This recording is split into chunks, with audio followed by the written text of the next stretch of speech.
my job as the Director of Community Engagement, I have the opportunity to go out into our state and work with lots of different people, and certainly our members who are people 50 plus. And one of the things I keep hearing about is how people want to age in their own community, in their own home firstly, and then in their own neighborhood.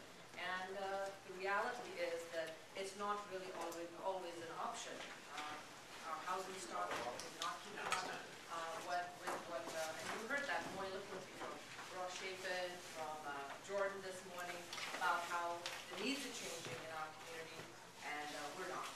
But most of the time, and I put a couple of slides together, there are a lot more other slides, but this was mentioned about the 75 million or 80 million baby boomers and how every day they're turning 65, right? Sounds really frightening. But I think the issue is not just about baby boomers, and I think that's something to know and really pay attention to, regardless of what sector you are here representing, and whether you are here as a developer, planner, builder, just an advocate, whatever. Here's a slide that kind of gives you a picture of how the age boom is progressing throughout. I think just kind of what is the most significant is, I think, look at 2060 and where, in terms of it's not just that we're getting older, but that the oldest is up there. So the increase is people 85 plus, not just people 65 plus. So the boomers right here might be in their, turning 65 now, but they're going to be getting older, and they all want to live in their own community. ARP defines successful aging as being able to exercise your choices, having options, being engaged in your community, having the opportunity to have connections and community.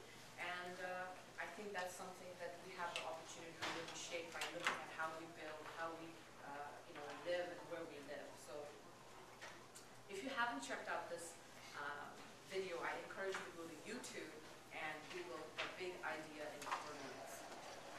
Okay? The Big Idea in 4 Minutes. It's fabulous because it really talks about, it's not just about the baby boomers. It's just, as this gentleman who's an urban planner says, the baby boomers are an introduction to urban shift. So I'm not going to say anything.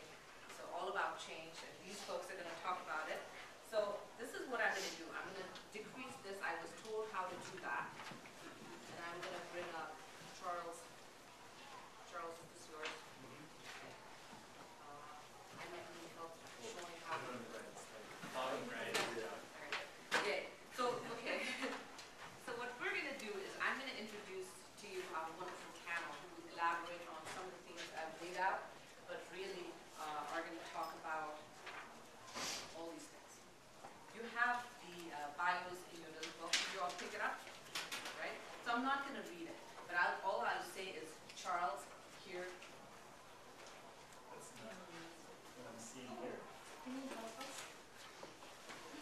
Oh, No. Okay. See,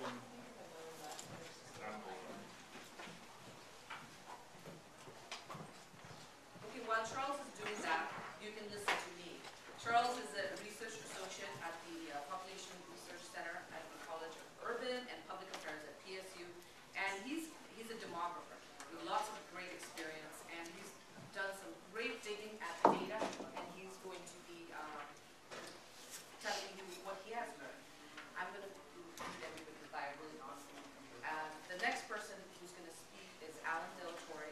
He's with the Institute on Aging at PSU, and I've had the pleasure of working with Alan on age-friendly communities. He's right now finishing up his dissertation and has done a great deal of work which you share about aging and its impact.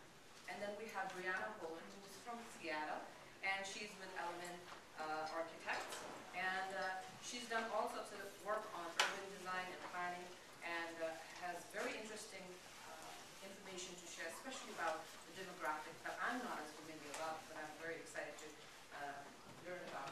So our panelists are going to speak, each of them are going to speak, and then we'll probably go to questions.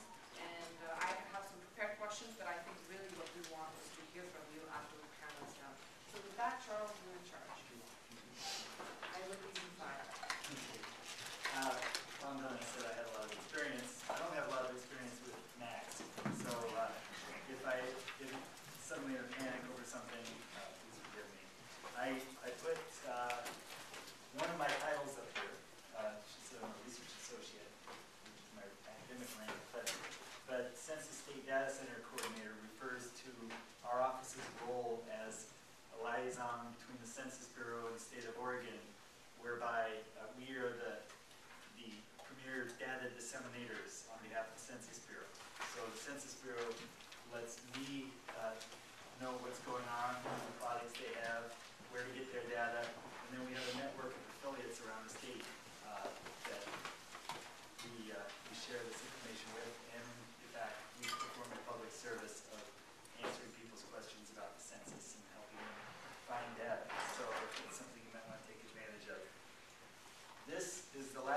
to show you this many words on the screen. Almost every other slide I'm going to show you is graphics. But this is the outline for this presentation. And the way it came about is that one of the sponsors of this summit is the DEQ, and they were frustrated by seeing lots of national data for some of these questions, but not a lot of the local data. And they wanted us to put together the data for the state of Oregon and its major cities, Portland, Salem, Eugene. And we looked at the city level because that's the level at which housing policy is made in most cases. So usually when we look at demographics, we advocate for looking at the metropolitan area because we're looking at labor markets or transportation networks. The metropolitan area is a lot more important. But in the cases where I'm going to show you city, local area data, it is for the city limits of Portland, Salem, and Eugene. So single-family home size, household size, that refers to the number of people living in a household, and census terminology, a household is the same. There was one household for every occupied housing unit. So that's the way the census defines household. Household type, that's the relationship to people within the household. And the rest of this is pretty obvious, I believe. So let's take a look.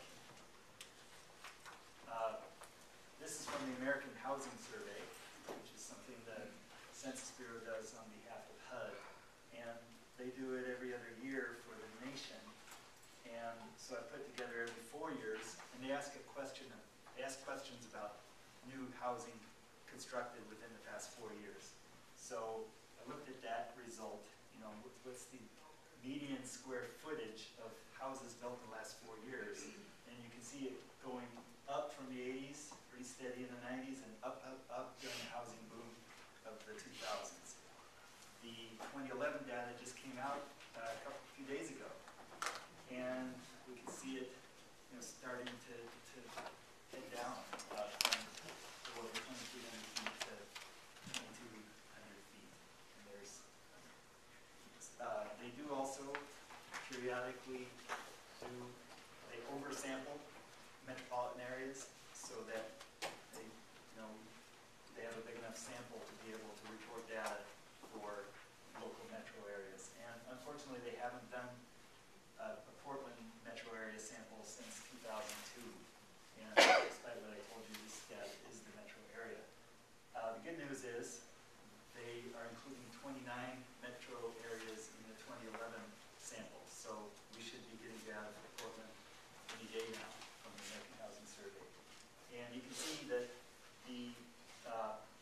Portland's not any better, for lack of a better word, than the U.S. in the 90s and 2002, really, in terms of median square foot of new single-family homes. In fact, in the 90s, our homes were a little bigger than the U.S. median. So I looked at the same square footage data in another way. What share of new homes, since we're talking about small homes at this summit, what share of new homes are less than 1,500 square feet? And again, obviously this is the inverse of the median square footage. By 2007, only about 12% of new homes built in the U.S. were under 1,500 square feet. And I heard an appraiser talking about how the price of land went up, and to the point where during the housing boom, some lots were $200,000, and he pointed out, can you build a $250,000 house on a $200,000 lot? No, so that's probably a lot of what was driving that lack of small homes, and maybe what we heard this morning about pocket neighborhoods is a way to address that in terms of when land values are high. But there has been an increase back up to 17% in the last 4 years of new homes in the U.S. are under 1,500 square feet. Portland, again, actually, in spite of our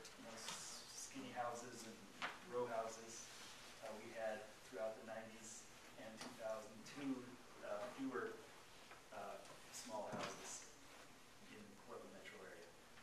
So we drilled down by looking at tax assessor data down to the city limits of Eugene, and we can see, we don't have that Portland metro data since 2002, but Eugene had a similar trend to the US and peaking in 2006 and then falling again.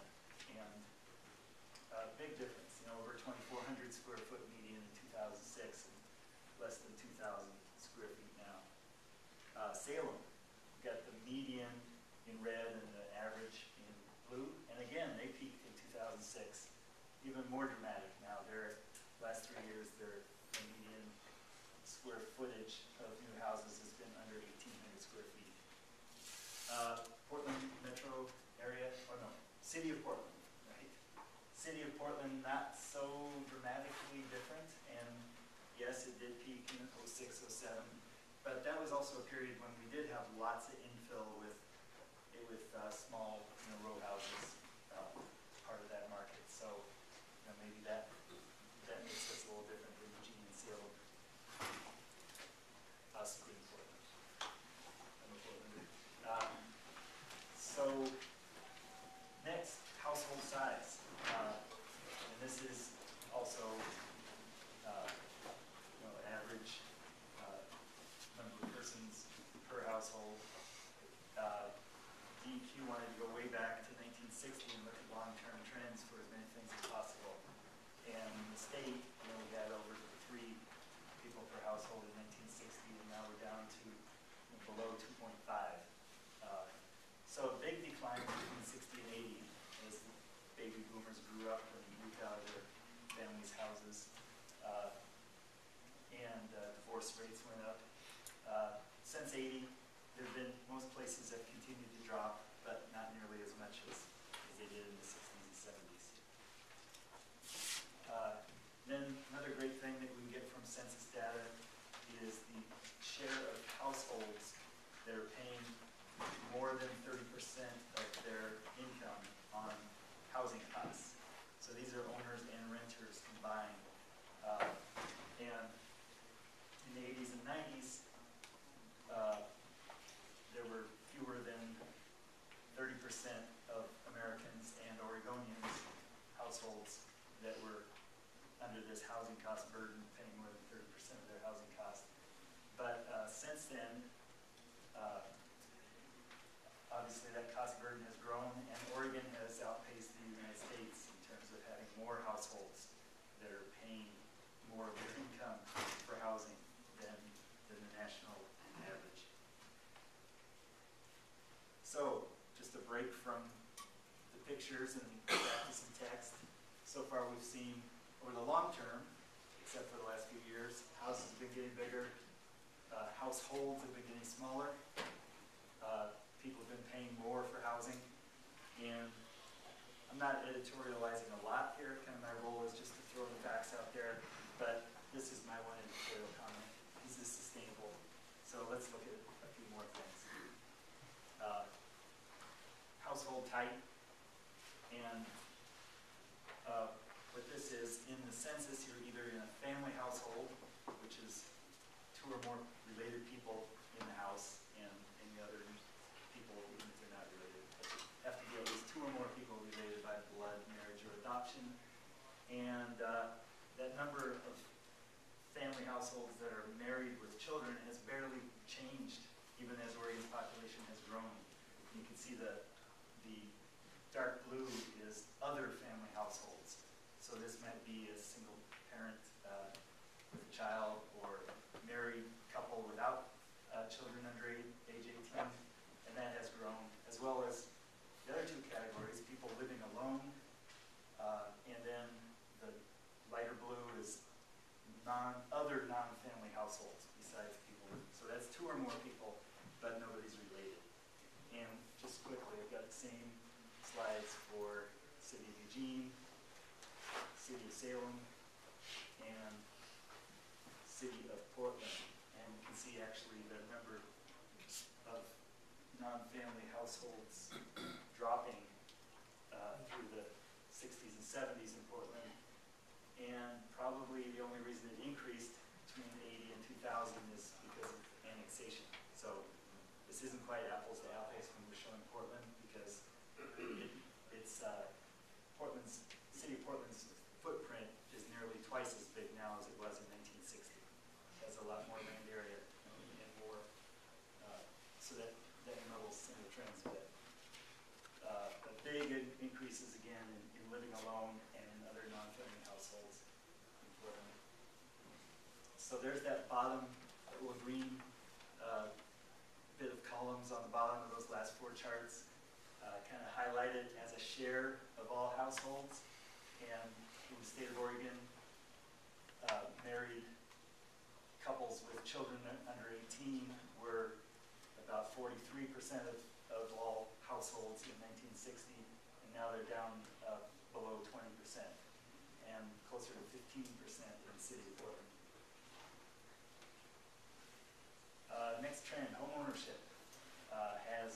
so this is the share of all households that are owner-occupied, and that also fell steadily in all areas from the 60s to the 90s. You see that blip up in 2000, the homeownership that was trumpeted as a great thing, by every politician around that time, and housing policy advocates, but it's gone the other way between 2000 and 2010. And maybe more significantly, for Oregon, this is a different scale than the last chart, so it's a little exaggerated. But Oregon in blue, our homeownership trend contrast with the U.S. homeownership trend. We used to be a state with a higher percentage of homeowners than the nation, and probably not coincidentally, around 1980, by most ways of measuring income, our incomes were on par with the U.S., and since then our Oregon's incomes have fallen relative to the U.S., and that may be a good explanation for our lagging homeownership rates. Another thing that we're interested in is what share of people work at home. That's probably a key question for flexible housing, and that has been fell from 60 to 80. In the U.S. and Oregon, you can see huge declines because a lot of that has to do with people working on farms and fewer family farms, but much less of a decline in the cities. But all areas have increased steadily since 1980, and especially the city of Portland in the last 10 years. So there's the number working at home.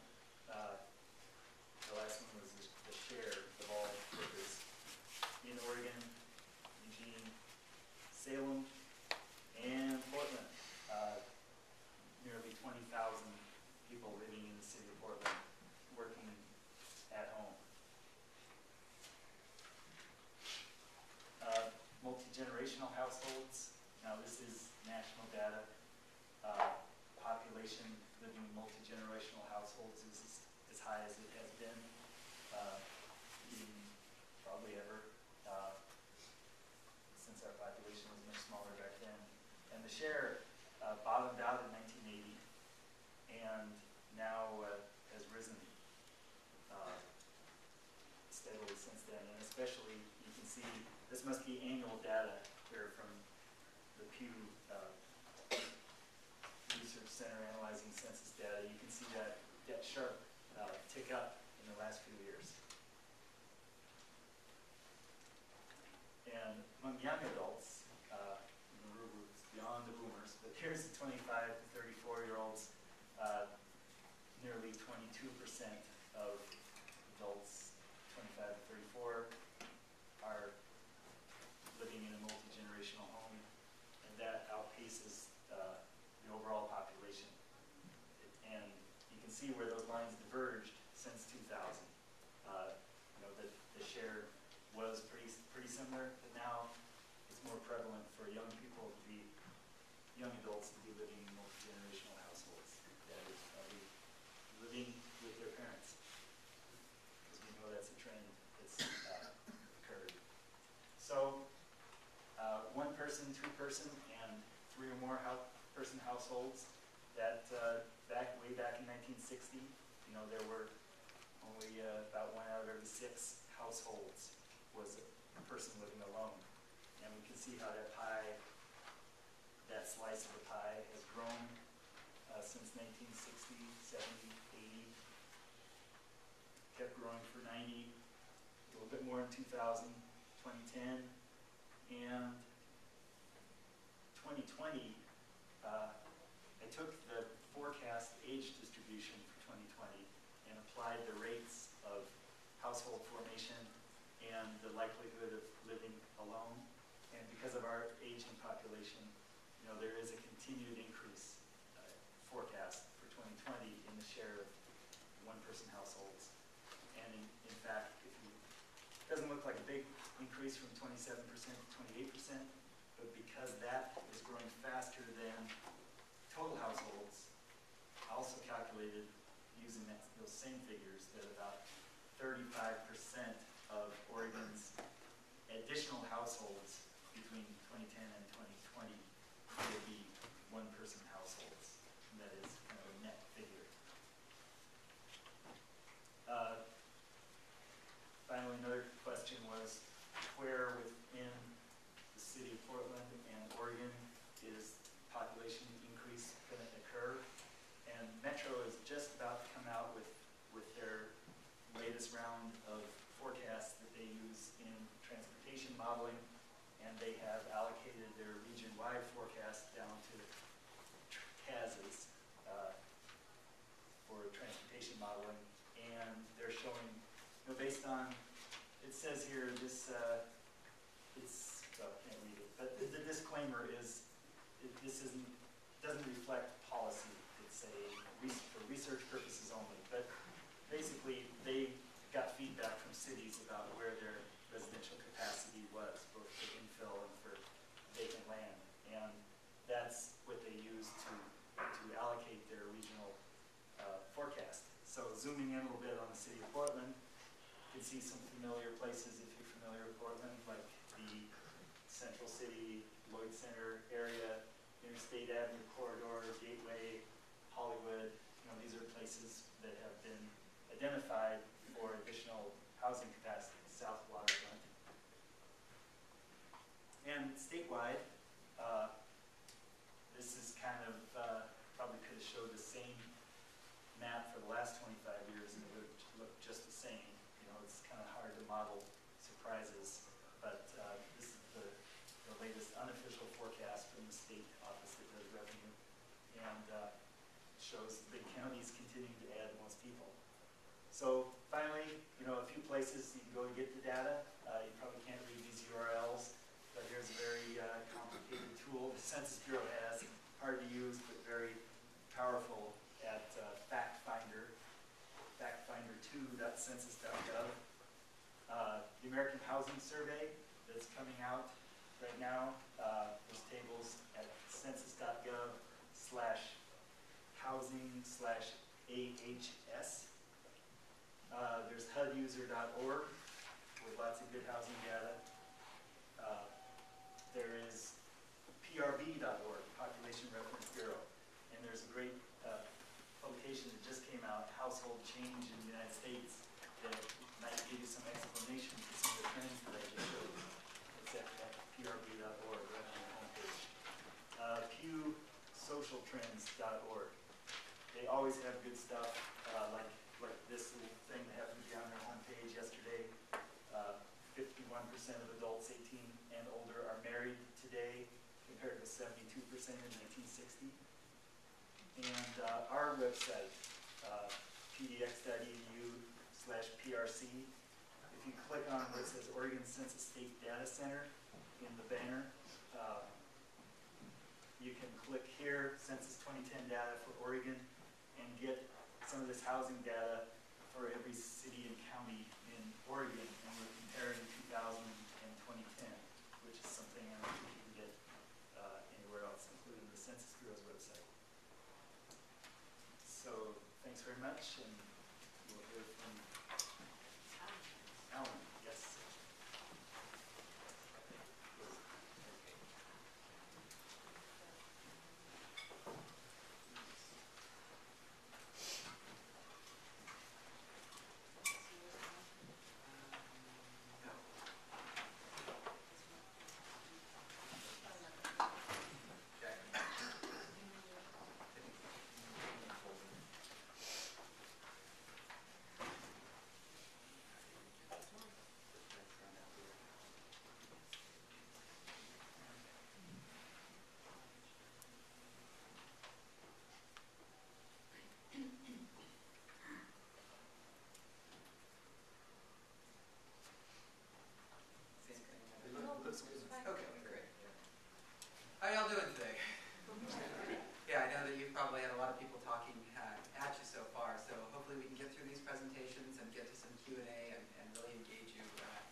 society, and after that, kind of detail some of the work that I've been doing for my dissertation. I am the eternal PhD student. It seems like I've been working on my doctoral degree for 10 years, but I am a month or month and a half away from finishing. My dissertation topic is on the factors that impact sustainable and affordable housing for older adults, and had some really interesting kind of findings in that I came into that project thinking that the answer to sustainable and affordable housing was multifamily housing, you know, building big, affordable, sustainable, energy efficient. And I left there thinking maybe there's some new models, maybe there's some new ways that we can go about thinking about building. A lot of these things connect to what Ross was talking about in the keynote earlier, so I'm kind of curious to get your feedback and to hear some of your questions. So to get started, I just wanted to kind of put this picture out there. You know, we're aging. Vandana talked a little bit about the aging of our society. And I'm going to play off a slide that she had talked about, and the fact that every day people are turning 65, nearly 10,000 people per day. And to really kind of touch on the point, she showed an image earlier of a snake eating a pig, and it's a pretty kind of visceral image if you think about it. But this idea of a pig being eaten by a python and having this bulge slowly move through its digestive tract, it's pretty graphic. But the concept is, originally in the gerontology literature, that we had this major shift that was going to occur, and that maybe it would go away, that it would dissipate, that snake would just become part of this, or that the pig would become part of the snake. But really what's going to happen is this fundamental shift. The aging of our society will change forever our demographic structure. And so the way that we're building our houses, whether they're single-family homes or multi-family homes, really need to pay attention to this. So I'm going to highlight a couple of these trends right now just to get you thinking about some of these issues. So first and foremost, I work on the Portland Commission on Disabilities, and I never considered myself to be an expert in disability. I work at the Institute on Aging. I'm a gerontologist. And a student of mine came to me and said, you know, you're a tab. I just want you to know that. And I'm like, what are you talking about? What does that mean? This concept of all of us being temporarily able-bodied. So even though we might be, you know, 25 and capable of running a marathon, that's not how we're going to be forever.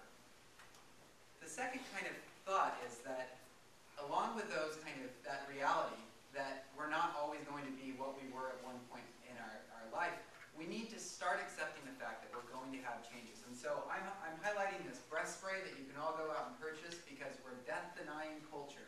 We don't like to believe. I'm not really advocating that you go out and buy this breast spray. But the thought is that we need to start thinking about the fact that we are changing, our lives are changing, and that we need to start preparing for that as soon as possible. We did a small study for Metro in 2006 that looked at trends in housing and transportation to help forecast some of their models. And one of the findings from the literature was that we need to start thinking about our housing choices for the latter part of our life when we're as early as 40. Because around the age of 50 or 60, we quite often make the final housing choice in our life. So even though we might be able-bodied and capable of living in a place when we make that decision, it doesn't mean that that will be a good environment for us as we move forward. So over the last 15, 20, 100 years, we've been building housing that works for people at a certain age. And all of you are familiar with Peter Pan and the story of Peter Pan. The concept is that housing is good for Peter Pan, or what we think we're going to be like for the rest of our lives. There's an incredible kind of body of literature that's out there about accessible housing, and some of the work that's been done at the University of Southern California in their Falls Prevention Center has kind of coined this term Peter Pan housing. So John Pinus, who was quoted for this for an NPR radio piece, said, most of our homes are what I call Peter Pan housing, designed for people who are never going to grow old. They do have stairs, they often have inaccessible bathrooms, some of them have inadequate lighting, they don't have safety features.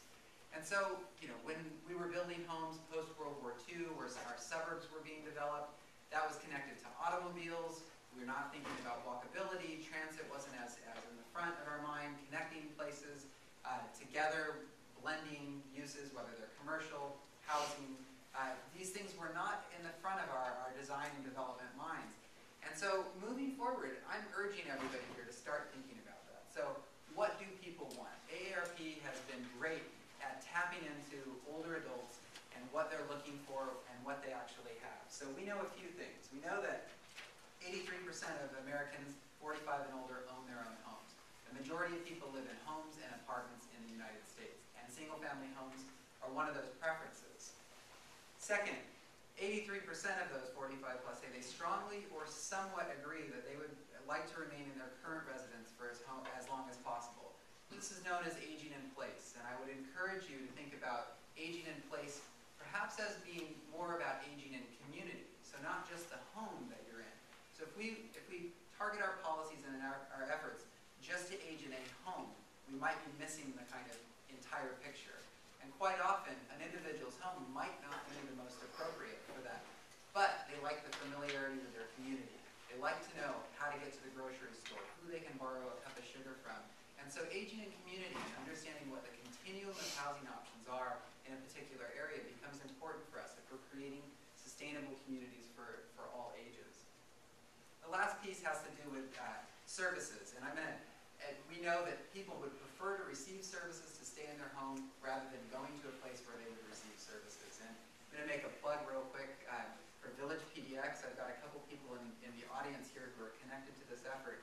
Village PDX is really an effort to try and figure out how people can age in community by bringing resources together, supporting people where they live.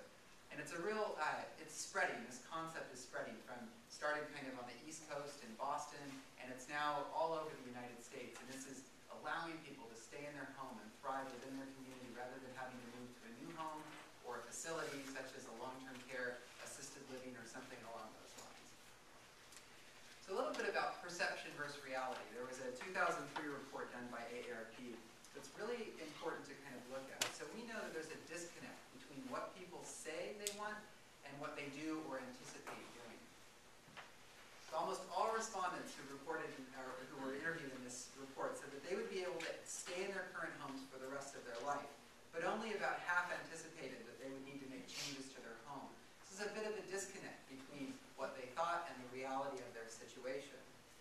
We also know that the majority of respondents said that they're planners. However, fewer of them gave a great deal of thought when they were talking about future features and characteristics of the community that they need. So we think that we're doing one thing, but we might not be doing that as well as we might need to. This is a list, very briefly, of some of the top features in homes that were noted as important and how many of these homes actually have this feature. So we can see that a full bath on the main level was seen as both important and common. But looking down at some of the issues in the bottom, we know bathroom aids were seen as important. Nearly 4 out of 5 people felt that they needed, that those aids were important, but only a third of them actually had those. Entrances without steps is another big issue. So 77% said it was important, but only 37% actually had them. And I'll talk a little bit more about elements of kind of accessible homes, and I'm going to term it in visitability as a basic concept. But we know that our existing homes are not meeting the needs of people as they age. How many of you have heard of the term visitability? So I'm going to tell a brief story about my family in order to put this into context. So my dad, about 4 or 5 years ago, was looking for a home in Portland. And I asked him, where do you want to live? And he said, I'm in Orange County right now. So don't hate my dad because he's coming here from Orange County. But he said, I want to live away from people. I want to live away from the hustle and bustle of life. I'm just sick of kind of dealing with the rat race and freeway congestion and all of that. So I'm going to go live kind of out away from everybody. I said, that's great, Dad, but what's going to happen when I have to come out and kind of get you to take you to services? This is going to be really hard. My dad couldn't grasp the idea that he was changing, that his kind of functional ability was changing over time. But I asked him a simple question that changed the way that he thought about things. I said, well, what about my sister? My sister had a traumatic brain injury when she was 16 and has been living with those kind of issues since then. She's now 33, which is scary to think that she is catching up quickly. But nonetheless, as soon as I asked my dad about my sister, his dad light popped up. He said, oh, wait a minute, you're right. I have to take care of this other person, and maybe I should stop thinking about what's best for me and what's good for other people. So this concept of visitability, it turns the table. Rather than saying, hey, you are going to age and you can't deal with it, or you're going to have a disability even though you might not think so. It says, why would we exclude people from our homes? Why would we not allow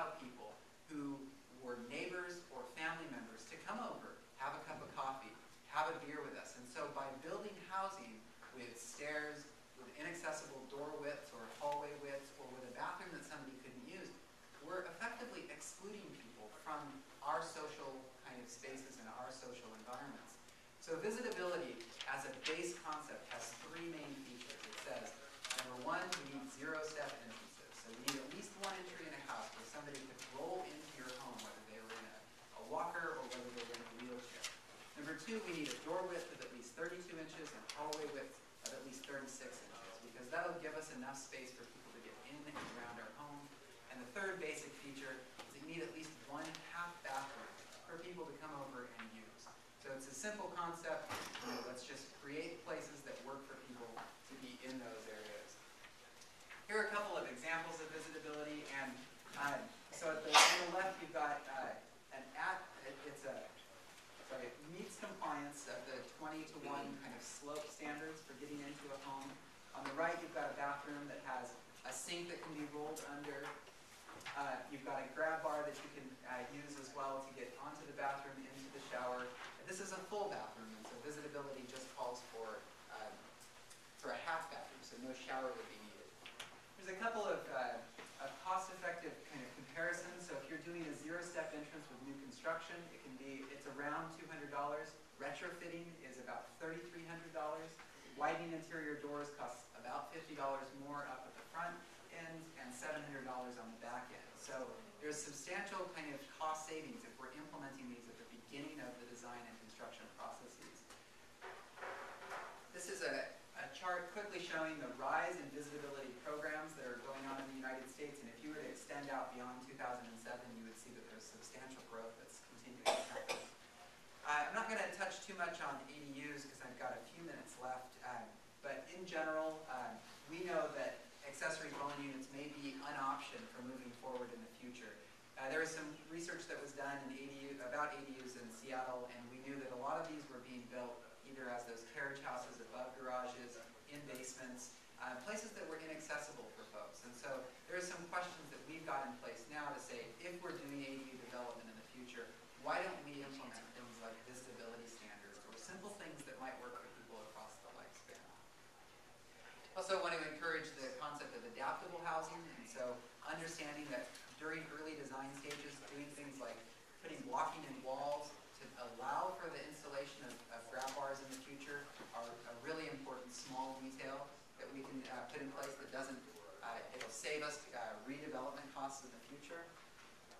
Also, the concept of flexible housing. So thinking about homes that have a varying kind of utility over time. So although this is part of a courtyard housing design competition with the City of Portland, on the left you see the first scenario, which is a 4 or 5 bedroom single-family home, so everything is a primary unit, but you might be able to shift things over time so that you've got a small accessory unit and some shared space. Moving over to the last scenario, which would be a secondary accessory unit that would be kind of almost half of the size of the entire unit. I'm going to quickly touch on some of my dissertation findings. There were some interesting things that I found, but the real big thing I want to share with you is the potential of a new model. And listening to Ross Chapin earlier, I understand that this isn't completely novel, but it was interesting to get data and to have people talking about what a new model for sustainable housing for an aging society would look like. So it was a qualitative study. I interviewed 31 people who were in the professional fields, public, private, nonprofit, and the key informants detailed a number of things that would need to be addressed. So sustainable practices, affordability, innovation, and a sense of community, which was really highlighted in Ross's talk earlier. So one quote that came from this that I think works well with describing this is, the age wave is going to slam us, but they don't all want to live in senior projects. The models we're using are just going to proceed. This was a nonprofit executive director who understood that her role would be fostering new innovative ideas and housing models. The descriptions of this proposed model was like a little co-housing community, small, more co-housing environment, and the scale was anywhere from 2 to 12 households. So I wanted to highlight this because we've heard 6, 8, 10, 12, trying to figure out the scale. But one of the things that's happened with me personally is I've had a lot of folks approach me and say, hey, I want to do a development. I want to live with my sister, my friend, my neighbor. We want to share housing. We want to knock down walls, knock down fences, and try to combine our living environment. Who can I go to do this? Well, unfortunately, there aren't a lot of people who are doing kind of accessible, small-scale, community-oriented developments. And Eli Spavek's not in here right now, but he's an example of somebody who's doing what is social housing. This is kind of creating these small-scale co-housing environments that are not as big as 30 households. But people are starting to ask for that, and I think that the demand is kind of growing. So a planner with the city of Portland said co-housing requires a lot of people who want to do it together, 20 or 30 households. It's a 6, 7, 8-year process for finding and acquiring a site, site layout, architecture. There were barriers that people saw to getting the types of housing that they wanted in the future. While some people described it as social housing, I think Eli would describe it as social housing. That concept is maybe not desired by just about everybody. There are still these kind of pushbacks against social everything, maybe socialism and the connection with government kind of interference. But the concept is to get people together, to work together, to live together, and to develop that sense of community. Just a couple of other quotes I wanted to highlight from the research. This is a move towards smaller footprints, more infill, more accessory units. And a couple of things that were really highlighted is don't forget single households. We know that there are more older women than there are older men as we get kind of up the age pyramid. And that key kind of concepts were that there needed to be an intergenerational and cooperative component. And in regard to how cooperation works, for anybody who's not familiar with the term FTE, it's a full-time equivalency. So 1.0 would be a full-time job. And nonprofit executive director had said, how do we coordinate the purchase of services? So if we're all chipping in little by little, maybe we can build economies of scale that help in kind of reaching services. So a caregiver who might be there, a nurse who might be there to care for people over time. And I'm going to quickly skip over this, but I want to highlight the fact that we're moving toward what we've heard recently is called a minority majority. So our diversity is increasing, and we're not currently planning for that diverse mix of individuals, and we need to highlight that as we move forward, whether they're Hispanics, whether they're Asian and Pacific Islanders. We've got a high population of Russian and Eastern European immigrants in certain parts of Portland. We need to pay attention to those types of details. A couple of implications for the future. As much as possible, this should be about all ages and all abilities. So the baseline of having accessibility for people who are in a chair also works if you have a stroller or you're completely active and able to get around in an environment, whereas it's exclusive if we're looking at it the other way, if we're only building for active and kind of able-bodied individuals. I want to highlight that this is about sustainable development, and if we use this core concept of sustainable development as development that meets the needs of the current generation and the future generations, we have to understand what the future generations will look like. One, we understand that possibly the largest demographic shift in our society is the aging of our population. So by not planning and preparing for that, what we're doing is not sustainable. And the last kind of piece is the aging of our population is not just about challenges. We have to understand that there are opportunities and there are assets that exist within these communities.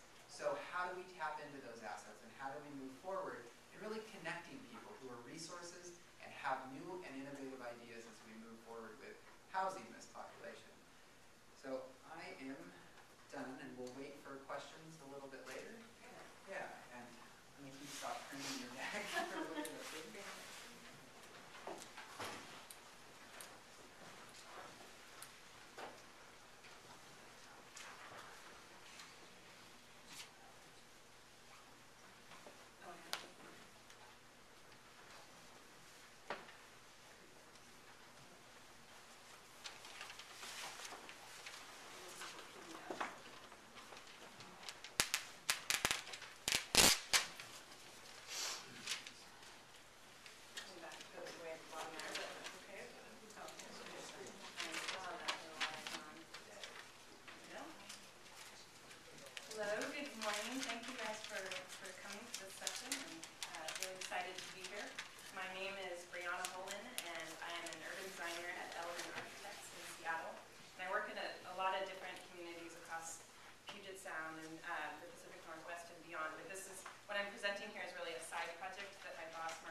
Take a brief survey of the room to see how empathetic you guys might be with the millennial generation.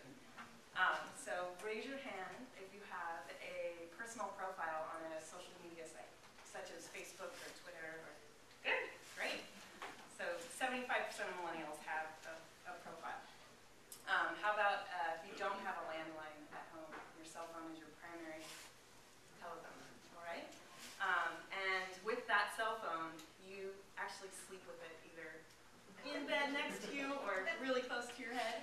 Anybody? And maybe in the last 24 hours, you've sent an average about 20 text messages. But there's still some in the room. And then a different demographic thing, and maybe you don't want to admit to this, but do you have a tattoo? Fewer. So more so than generations before them, millennials would answer yes to those questions, and there's a higher percentage of them that do say yes to those things. And I'm going to leave it up here for a minute longer, because this is a photo series done by a millennial, 20-something, of millennials, and it's called All I Own. And it's a comment of this post-college generation. I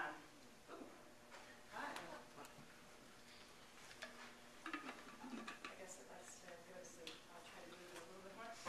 This post-college generation and what they're facing in terms of their economic challenges, and maybe they're dealing with having a bit less.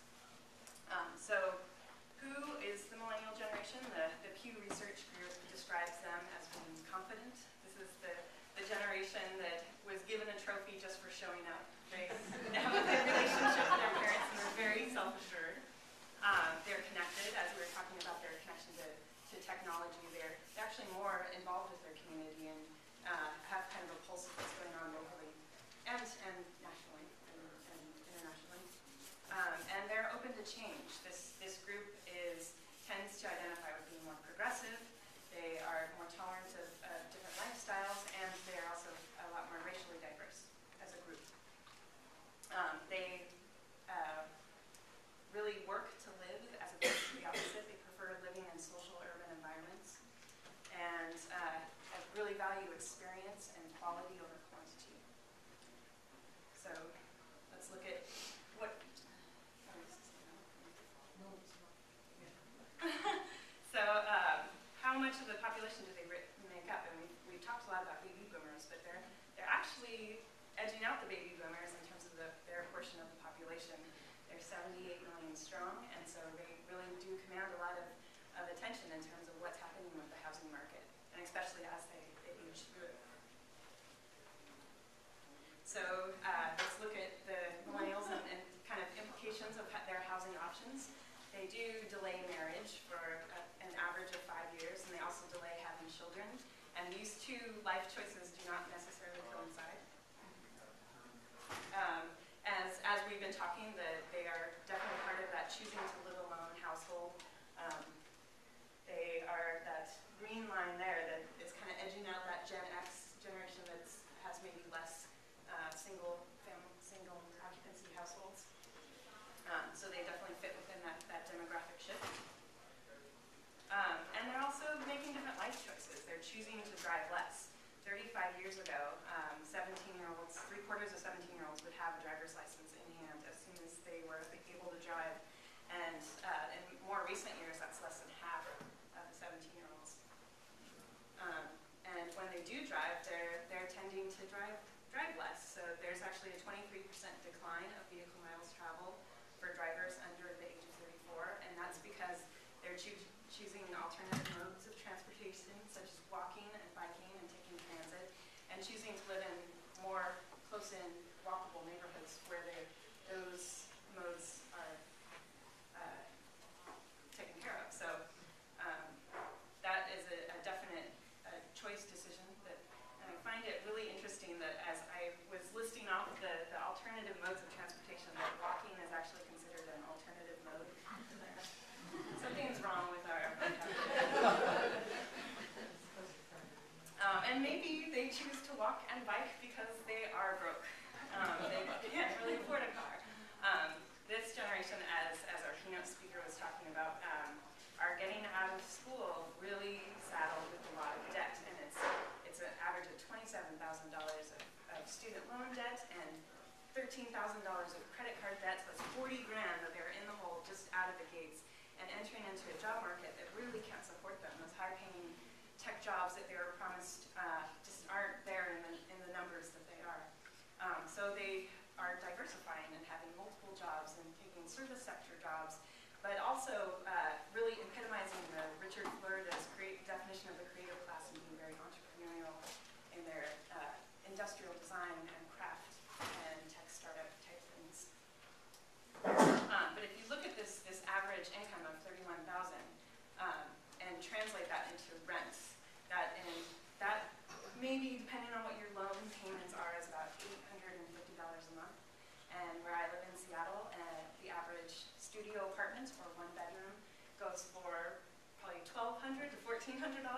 So it's just, it doesn't work. So they're really looking at two options of affordable housing, and that is one, as we heard a little bit about, is being part of that boomerang of going back home and living with their parents.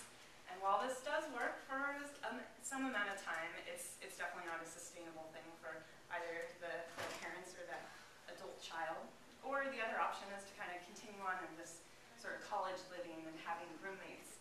And this has its own share of challenges of different schedules and cleanliness. And as this guy, whose name is Chase here, found out, maybe hygiene habits in terms of people using his toothbrush.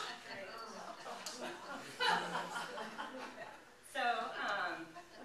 So really overall, we're seeing this trend of people wanting to live in these closer, walkable urban environments. But as it's, for the millennials, it is an economic problem. And I want to look a little bit about some of the implications of why housing is unaffordable and maybe some solutions to making it a little bit more affordable. So there's actually a kind of surprising culprit that drives up a lot of the housing costs today. And that is housing your car. That cost of parking and antiquated zoning codes that really tie residential unit to parking have very high parking ratios. So I'm gonna, if you'll entertain me, I'm gonna go through a couple scenarios just to illustrate what this means. So we take a typical, about a third of an acre lot, and it's on a kind of commercial street that you want to promote some infill, mixed-use, walkable development. Maybe you're in a smaller community, so you have a 35-foot height limit and a floor area ratio of 1.5, and you yield something like this, which is a decent development. It has that commercial level of retail that provides a walkable environment. It's got 42 dwelling units to an acre, so it's reasonably dense. But because each one of those units is tied to a parking space that the developer needs to provide, and it's a smaller community, so the cost of land really makes you want to build that parking on the surface. It doesn't really make sense to do structured parking in this environment. You are going to tend to have, the developer's going to want to do larger size units because they're not restricted. They're restricted really on the amount of parking they can build. So that's really not doing anything for affordability. It's starting at the size of the units, and it's making the people that rent there have to pay for that parking. So if we move into a more medium-sized community that maybe ups the density, ups the FAR, and ups the height, and see what that does to development. And now we're at an FAR of 3, and we have gotten a lot more dense. We're 75 dwelling units to the acre. The cost of land really facilitates some structured parking. And of course, this is a lot more residents to maybe support that retail layer, level. So that's promoting that idea of walkability and a nice community. But we haven't done anything about the affordability because it's still tied to those parking and it's still those larger unit sizes. So I'm going to propose looking at really divorcing those two things of what a code would look like that took away the parking requirement to the residential unit and maybe tying it instead to access to transit and being in a mixed-use multifamily type of zoning that already has some amenities around it and really maybe restricts. Yes, okay. Restricts the unit sizes so they are perhaps a little bit more affordable. Because all these examples that I'm doing are at market rate. These aren't subsidized housing. And because we don't want to build these huge, very dense buildings, maybe it's limited to how many units you can put in. And very important amenities such as bicycle parking need to be provided and maybe some shared space. And I'll show you what this looks like, and it's the idea that you don't necessarily need to increase your FAR or your heights to get more density into your community. So this is that same lot, and it's really an FAR of 2.5. The height is 20 feet below that 75-foot example that I showed, but yet the density is at 110 dwelling units an acre, and that's because we've taken the parking out of the equation. And so we still provided some parking, but it's at a much lower